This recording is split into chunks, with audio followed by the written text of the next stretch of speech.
রানীগঞ্জ গাজীপুর। হাফেজ মাহমুদুল্লাহ আদনান,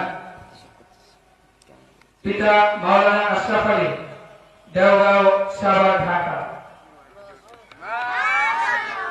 হাফেজ মুবাশশির আজাদ, পিতা মুফতি মাহমুদ আল আজাদ,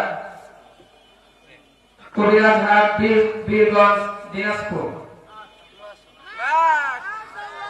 হাফেজ ইউসুফ ইসলাম জিহাদ, পিতা আব্বাস উদ্দিন, মুজিবনগর চর ফ্যাশন ভোলা।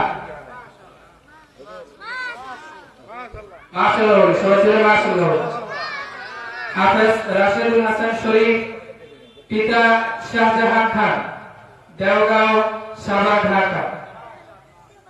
সবাই মাশাআল্লাহ বলে। মাশাআল্লাহ।